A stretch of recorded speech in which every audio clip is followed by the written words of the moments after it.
श्री महाप्रज्ञ गुरवे नमः। ओम श्री महाप्रज्ञ गुरवे नमः। ओम श्री महाप्रज्ञ गुरवे नमः। ओम श्री महाप्रज्ञ गुरवे नमः।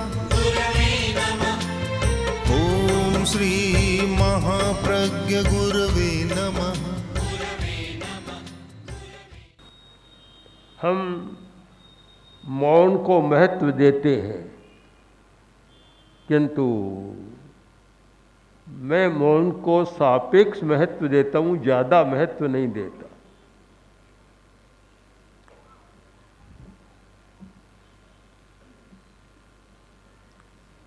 बोलने का जो महत्व है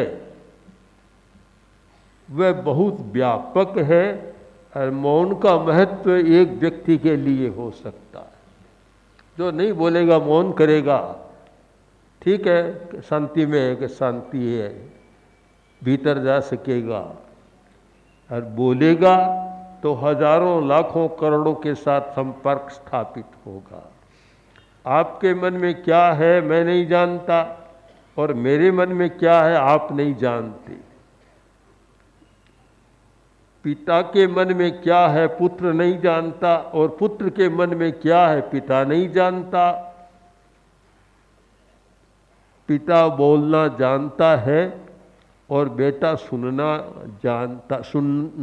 सकता है, कान ठीक काम करें। दोनों का संबंध है, वाणी का और कान का। अगर बहरा है तो फिर वह क्या करेगा? कान अच्छा है, सुन सकता है, तो पिता की बात को समझ सकता है। अन्यथा मैंने देखा, कई बार मन में आया, जब यात्रा करते हैं, एक साथ 50 गायें बैठी है, 50 भैंसें बैठी है। कई बार मैंने संतों से कहा, ये कभी दिन में बात करती है कि नहीं? थक नहीं जाती क्या बैठे बैठी? सब पास में बैठी है। अगर स्त्रियों को और पुरुषों को 50 को पास में बैठा दो और बात न हो तो आश्चर्य होगा। और ये बेचारी गायें, भैंसें, बकरियां 50-50, 60-60 के टोले में बैठी है, पूरे दिन भर बातें ही नहीं करती। कारण क्या है कि वाणी प्राप्त नहीं है। वाणी एक ऐसी विशेषता है कि जिसके द्वारा व्यक्ति अपने मन की बात दूसरे तक पहुंचा सकता है। हमारी इंद्रियों में सबसे बड़ी शक्ति एक वाक शक्ति है, और इसीलिए सारा व्यवहार चल रहा है। अगर एक बोलने का न हो और पशु जैसा ही हो कि बोल नहीं सकते, तो न तो सीरियल चलता, न कोई राम सीता बनता, न कोई प्रवचन होता, न पर्यूषण का कार्यक्रम। सब अपने अपने घर में बैठे हैं और सब मौन है, सबके मौन है, क्यों बोल नहीं सकते। ये वाणी हमारी बहुत बड़ी शक्ति है। 2 बच्चे बैठे थे, बैठे बैठे बात कर रहे थे। एक बच्चा बोला, ये माता पिता बड़े विचित्र होते हैं। दूसरे ने कहा क्यों? कि जब हम नहीं बोलते थे तब कहते थे बोलो बोलो, अब हम बोलने रह गए तो क्या चुप रहो चुप रहो। बड़े विचित्र होते हैं। ये जो पर्युषण पर्व है, वाक संयम है, इसको व्यावहारिक पक्ष में भी देखना चाहिए। मेरा अभिमत है कि हर वस्तु के अनेक पक्ष होते हैं, अनेक आयाम होते हैं। एक पक्ष है कि वाणी का संयम करना, दूसरा पक्ष है कि बोलना, किंतु बोलने की कला सीखना। अगर हम वाणी संयम के दिन से यह सीख सके कि बोलने की कला सीखना है, न बोले कोई विशेष बात नहीं, काम नहीं चलता, दुनिया का व्यवहार सारा बोलने पर चल रहा है। बिना बोले कोई व्यवहार ही नहीं चलता, कुछ भी नहीं हो सकता। बच्चा बोल नहीं सकता तब तक भूख लगी है तो रो सकता है और कुछ नहीं कर सकता, किंतु बोलने लग जाए तो अपनी बात, मन की बात कह सकता है। तो हमारी बड़ी शक्ति है, मनुष्य की विशेषता। और मनुष्य के पास जो शक्तियाँ हैं उनमें मन की शक्ति है, वाणी की शक्ति। किंतु मन की शक्ति दूसरे को पता नहीं चलता। मन की बात भी कहनी है तो वाणी कहेगी। मन को भी वाणी का सहारा लेना पड़ता है, शरीर को भी वाणी का सहारा लेना पड़ता है। और कुछ कोई भी काम कराना हो तो वाणी का सहारा लेना पड़ता है। जहाँ सहारा लेना हो वहाँ न ले हम वाणी का, अच्छा नहीं होता। लड़की आई, बरसात तेज थी और भीग गई। दादी ने कहा, बेटी तेरे पास तो छतरी थी और फिर तुम क्यों भीग गई? कि दादी यही तो बात है, मैंने छतरी को बचाया कि कहीं छतरी भीग न जाए। हम यथार्थ को समझें, सही बात को समझें कि हमें क्या करना है। आज के दिन दो बातें सीखें। पर्युषण का आज का वाग संयम का दिन है, दो बातें सीखें। एक तो ये तो वाक संयम का मतलब है अनावश्यक न बोलना। पहली बात, बोलने की कला है यह भी, अनावश्यक नहीं बोलना। जितनी आवश्यकता उतना बोलना, पहली बात। और दूसरी बात, आवश्यक हो तो भी कैसे बोलना, बोलने की कला। एक वाक्पटु आदमी होता है, बोलने की कला है, न होने वाला काम करा देता है। और जब बोलने की कला नहीं होती तो फिर कुछ नहीं होता।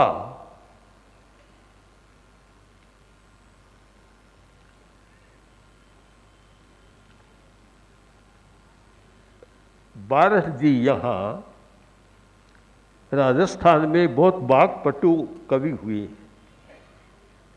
और बोलने में बड़े माहिर होते थे, उनमें कला थी।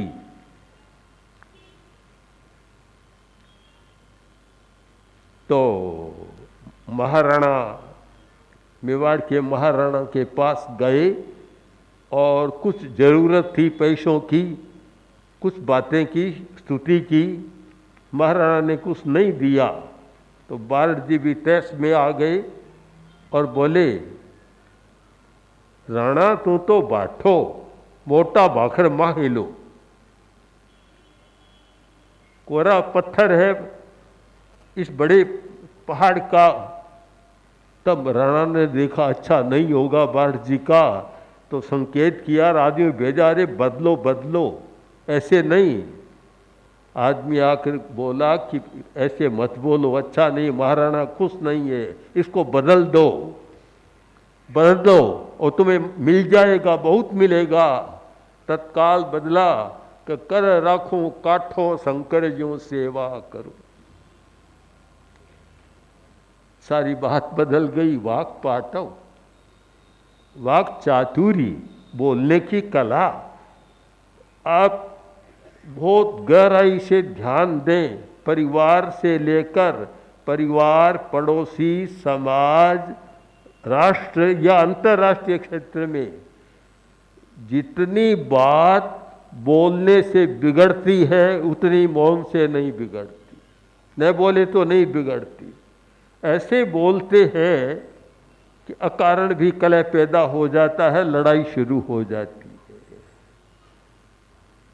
अगर वाणी का संयम हो तो 50% से ज़्यादा लड़ाइयाँ तो अपने आप समाप्त हो जाए। परिवार में लड़ाइयाँ बहुत होती है, मुख्य कारण है कि वाक पाटव नहीं है।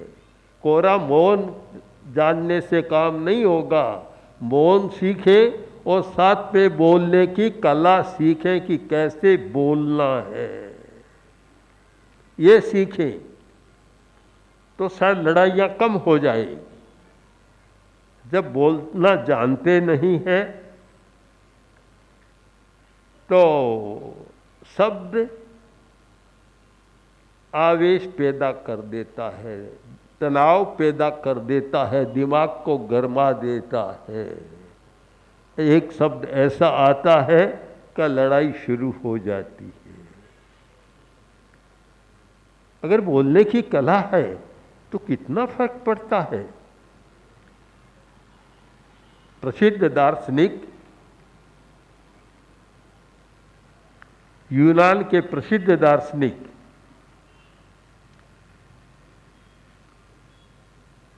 पत्नी बड़ी झगड़ालू, बड़ी गुस्से।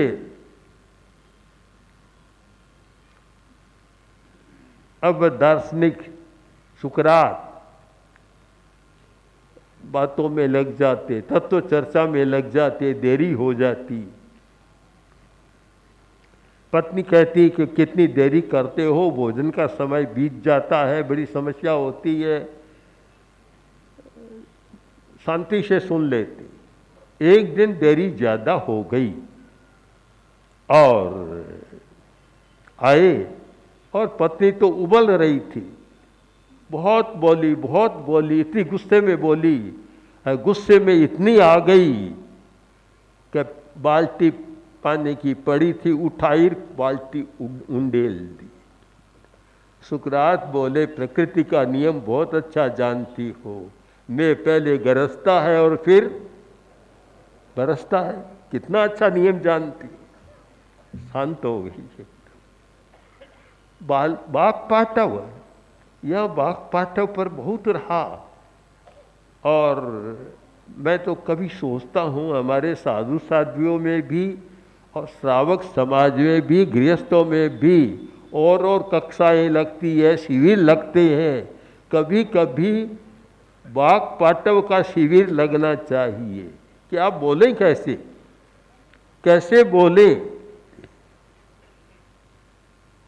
मैंने यात्रा में कुछ बड़े व्यक्तियों को, चाहे वे राजनेता थे चाहे कोई दूसरे थे, उनसे कहा कि आप एक बात सीख लें कि बोलकर नहीं बिगाड़ेंगे तो आप ज़्यादा अच्छा काम कर सकेंगे, आप में शक्ति है।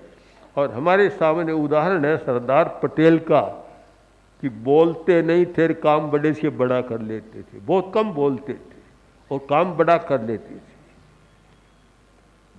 तो नए बोल, आज के दिन से आप दो बातें सीखें कि नए बोलना भी सीखें कि मौन भी रहना चाहिए। मौन भी आवश्यक है, उससे भी दिमाग की शक्तियाँ संतुलित रहती है, अनावश्यक खर्च नहीं होती। तो अनावश्यक खर्चा भी नहीं करना चाहिए, किंतु आवश्यक बोलना भी चाहिए। आवश्यक और न बोले तो भी काम नहीं चलता, काम भी नहीं होता। आवश्यकता हो तब बोलना चाहिए। बस वहाँ फिर यह प्रश्न आता है कि एक तो फूहड़पन से बोलता है, एक कलापूर्ण बोलता है। बोलने की कला, वाणी का पाटव, वाणी में कुशलता, कि ऐसा बोलता है कि कभी कभी तो अग्नि पर जैसे पानी डाल दिया, उत्तेजित को भी शांत कर देता है।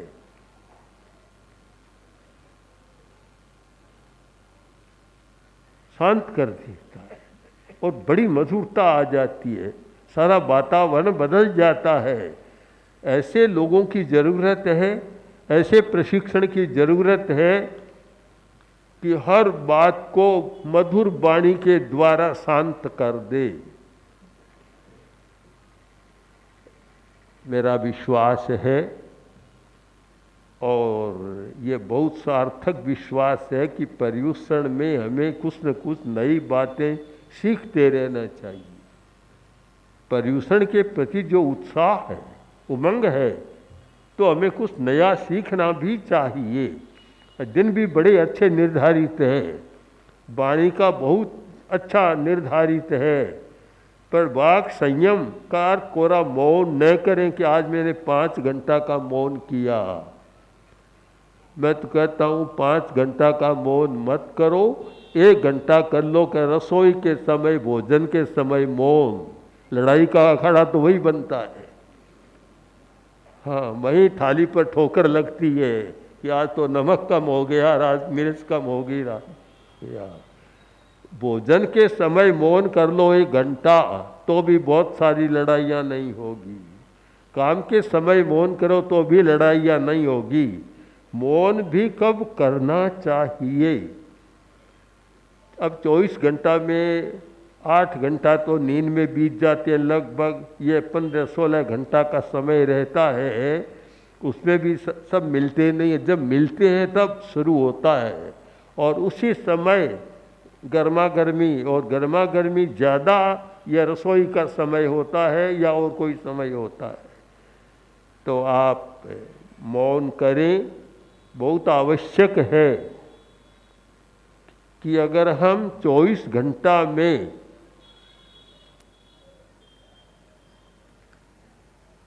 12 घंटा या 14 घंटा वाणी को विराम दें, सोते समय तो होगा ही, किंतु जागते समय भी वाणी को विश्राम दें। उससे हमारी मस्तिष्क की शक्तियाँ संतुलित रहेगी और अच्छे अच्छे रसायनों का स्राव भी होगा, वे व्यर्थ नहीं जाएंगे। शेष घंटा जो है 8 घंटा 10 घंटा, इतना संपर्क का बोलने का होता है। उस समय क्या करें? सीखना तो यह है कि 8-10 घंटा में हम वाणी का व्यवहार कैसे करें। हमारा सारा व्यवहार वाणी से चलता है, वह कैसे करें? अगर ये कला सीख ध्यान में आ जाए तो फिर ठीक है, और नहीं जानता, आदमी बैठा है, दूसरा आया और पैर की ठोकर लग गई, थोड़ी सी पता नहीं चला, लग गई। एक तो सीधा बोलता है, अंधा है क्या, देखता नहीं है, इतने में तो लड़ाई शुरू हो जाती है। एक कहता है कि मेरी भूल हो गई कि मैं रास्ते में बैठ के इधर बैठना था। वह कहता नहीं, आपकी नहीं, मेरी भूल हो गई। दोनों भूल स्वीकार कर लेता है। जो कहते अंधा है तो लड़ाई शुरू कर देता है। हम कैसे बोलें? भगवान महावीर ने वाणी का जो विवेक दिया है, वाणी के बारे में जो दर्शन दिया है, एक दिन प्रोफेसर दयानंद भार्गव, जो प्रसिद्ध विद्वान और लेखक हैं, हमारे पास बैठे थे और हम प्रज्ञापना सूत्र का एक भाषा पद का पाठ कर रहे थे। उन्होंने सुनकर कहा कि भाषा के बारे में इतना गहन चिंतन किया गया है, इतना काम किया गया है, बहुत बड़ा विचित्र है। और मैं मानता हूँ जैन आगमों में 10वें कालिक सूत्र, उत्तराध्ययन सूत्र, प्रज्ञापना सूत्र और भी अनेक सूत्रों में इतना वाणी के बारे में लिखा गया है और भाषा के बारे में इतना सूक्ष्मतम एक विवेचन किया गया है कि जो सब नहीं पढ़ सकते, पर कुछ लोगों को जरूर पढ़ना चाहिए। किंतु आज के दिन संकल्प करें कि वाक संयम का दिन है, तो हम पूरे वर्ष भर एक भी कटु शब्द नहीं बोलेंगे। तो मानता हूँ बहुत सबसे बड़ा मौन, ये आपका सबसे बड़ा मौन है। पूरे वर्ष में हम किसी को अप्रिय, व्यंग्यात्मक या चुभने वाली बात नहीं कहेंगे। यह सबसे बड़ा मौन है। ये बोलने की कला भी मौन है। न बोलना मौन है तो बोलने की कला भी मौन है। तो अब मुझे लंबा नहीं चलना चाहिए, इतना भी कहना चाहिए था या नहीं, क्योंकि वाणी संयम का है, तो इतना भी मैं क्यों कहूँ, फिर भी कुछ कह दिया। और अब तो वाक संयम करना ही चाहिए। मैं तो वाक संयम ही कर रहा था, इतनी देर घंटों तक मौन में था, अपना काम कर रहा था। और अब यहाँ आया तब देखते हैं महाश्रमण पूरे दिन भर बोलते रहते, बोलना पड़ रहा है, तो थोड़ा सा हिस्सा बटा लें 10-20 मिनट का, इतना विराम दे दें तो भी बड़ी अच्छी बात है। तो वह 10-20 मिनट का विराम मैंने दे दिया, नहीं तो और इनको बोलना पड़ता। तो मानता हूँ ये अच्छा ही है कि ये तो हमारा सारा सहयोग कर रहे हैं, थोड़ा बहुत हम भी इनका सहयोग कर दें तो पर्यूषण की वह भी आराधना हो जाएगी। हम सिद्ध योगी आचार्य श्री महाप्रज्ञ से प्रेक्षा ध्यान का एक प्रयोग करें। आपको एक प्रयोग कराया जा रहे हैं श्वास प्रेक्षा का। 5 सेकंड में श्वास लेना है, 5 सेकंड भीतर रोकना है और 5 सेकंड रेचन करना है और 5 सेकंड बाहर रोकना है। इस प्रकार 20 सेकंड में एक श्वास। सावधान रहे, श्वास भरे, भीतर रोके, रेचन करे, बाहर रोके, श्वास भरे, भीतर रोके, रेचन करे, बाहर रोके, श्वास भरे, भीतर रोके, रेचन करे, बाहर रोके, श्वास भरे, भीतर रोके, रेचन करे, बाहर रोके, श्वास भरे, भीतर रोके, रेचन करे, बाहर रोके,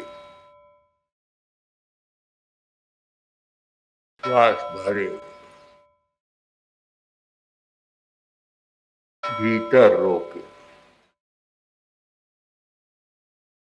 रेचन करे, बाहर रोके, श्वास भरे। प्रयोग संपन्न। तो ये ध्यान के बहुत छोटे प्रयोग कराए हैं और इनका स्वयं बार बार अभ्यास करें तो एक अच्छा अभ्यास हो सकता है। ओम आत्मा।